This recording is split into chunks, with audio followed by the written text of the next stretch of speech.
الكتاب وإن كانوا من قبل لفي ضلال مبين.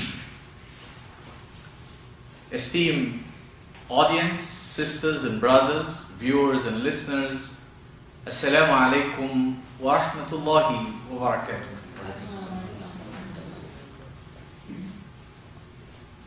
Last week was our second episode exploring this illustrious personality of Allah's messenger to all mankind, to all humankind. And among the important issues is that this messenger is not a messenger to a particular tribe. He's not a messenger to a particular people. He's not a messenger to a particular region. His message is for all people. And that is expressed very clearly in the Qur'an. We can review it in chapter 7, 158 with the words, Ya ayyuhan nas. People at large are summoned that there is great news for them, that this messenger is a messenger to all. Inni Rasulullahi ilaykum jami'a.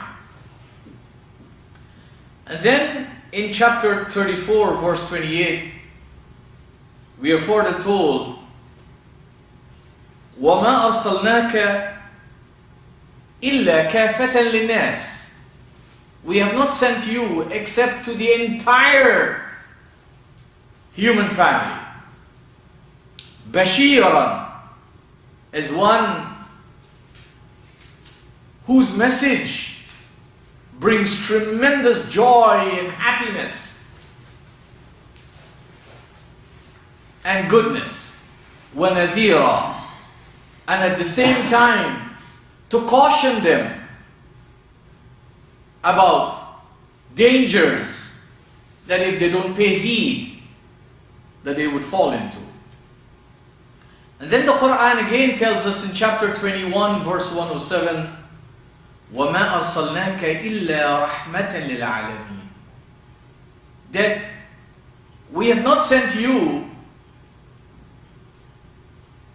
except that your message that we have prepared for you and have given you must always be a message of hope, a message of love, a message of care, a message of rescue, a message of compassion, a message of warmth and of forgiveness to all of the creations of Allah.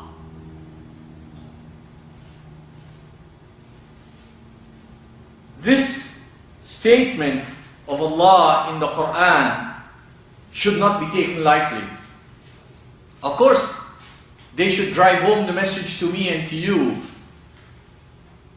that nobody should feel that he or she has any special relationship with the Prophet and others do not. We understand that that special relationship can only be a reality if that individual was to caress the message, was to hold on to the message and let the message be reflected in his or her life. But as a matter of taking pride, which many human beings do today, in some particular thing or personality or dish or dress or part of the world or the piece of land, this Prophet is made very clear. His message is made very clear to all of us that he is a messenger to all of humanity. Now that places a big responsibility on all of us. Because if you look around the world today, Humanity at large do not have the message of the Prophet. Humanity at large do not know the message of the Prophet. Somebody who is a researcher may want to ask, if the community that claims to be the community of the Prophet and love the Prophet so much, if they do not know the message of the Prophet,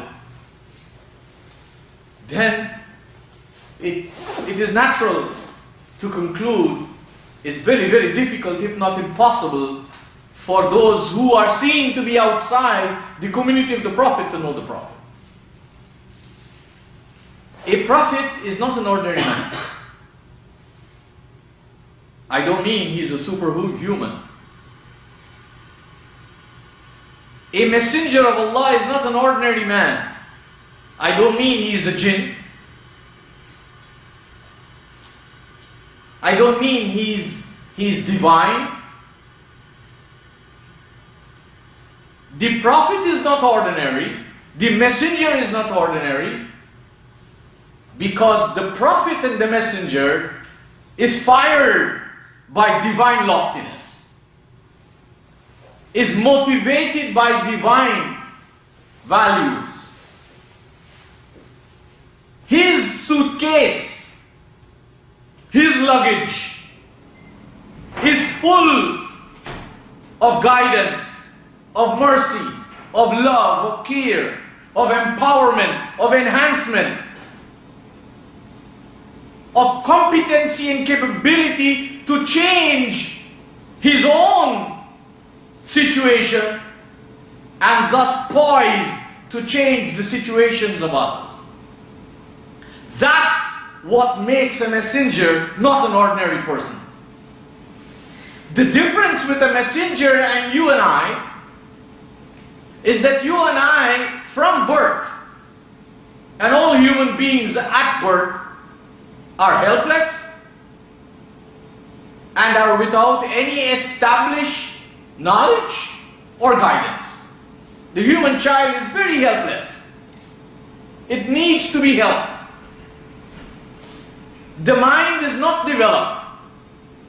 It cannot formulate values or principles. It cannot make decisions about right and wrong, about wholesome and loathsome, of what is progressive and what is retrogressive. It is in no way able to even defend or protect itself. And we need to bear that in mind. That every human child suffers from those realities. And if a human child grows into an adult and did not or was not exposed to environments of enlightenment, environments of guidance, environments of hope, environments of high self-esteem, environments that mankind or humankind is capable of changing their predicament to environments of happiness and progress and prosperity. Nothing prevents the human being, even as an adult, to reflect those vulnerabilities and those emptiness. Let us ponder over some of these thoughts. Imagine we are all very, very thirsty. Think of the sight of water. Think of the access to water. Imagine we are all exposed to cold, extreme cold. You could imagine the need for warmth. Consider how we would feel if we are ushered into warmth. Consider the situation if there was no light in our homes when we go home, or no light in the offices, or no light in the vehicles,